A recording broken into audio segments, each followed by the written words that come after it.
Cette année, notre but est d'utiliser les énergies renouvelables pour rendre 2 salles de classe indépendantes électriquement. De ce fait, nous avons trouvé plusieurs points de travail. Dans un premier temps, nous nous sommes intéressés aux données météorologiques. Notre but était de suivre un événement météorologique grâce à sa température, sa précipitation ou sa pression. Pour commencer, Météo à l'école nous a prêté une station météo que nous avons mise sur le toit de notre lycée. Elle nous donne des informations primordiales sur la température, la précipitation ou la pression à un moment donné au niveau de notre lycée.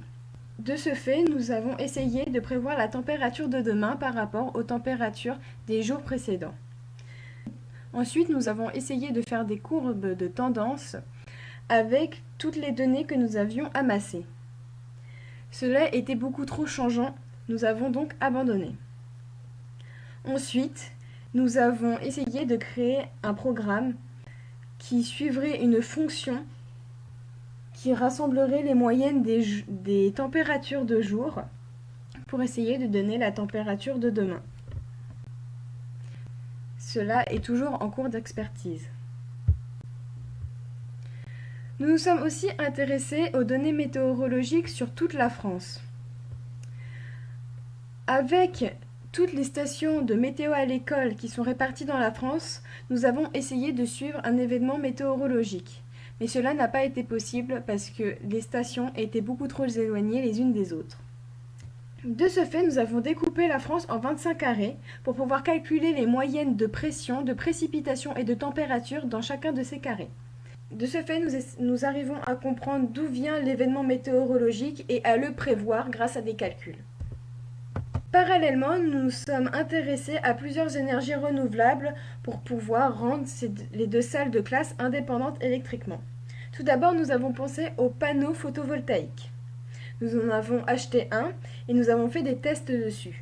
Après tests et calculs, nous avons trouvé que pour alimenter les 2 salles de classe que nous voulions rendre indépendantes électriquement, il nous fallait 150 panneaux solaires. Cela faisait beaucoup. De ce fait, nous avons pensé à un mix entre les panneaux solaires et une autre énergie renouvelable. De ce fait, cela nous permettrait d'utiliser que 50 panneaux photovoltaïques au lieu de 150. Comme autre énergie renouvelable, nous sommes intéressés aux éoliennes. Tout d'abord, nous avons trouvé un plan d'une éolienne Panemon. Nous avons essayé de le comprendre, de le simplifier et de faire des modifications pour qu'on ait le meilleur rendu possible. Ensuite, nous l'avons construit. En faisant des expériences avec l'éolienne que nous avions construite, nous nous sommes rendus compte qu'il fallait énormément de souffle, donc de vent, pour éclairer une lampe. De plus, la lampe n'était pas forcément bien éclairée. Nous avons donc pensé de remplacer les lampes standards par des LED qui consommeraient moins.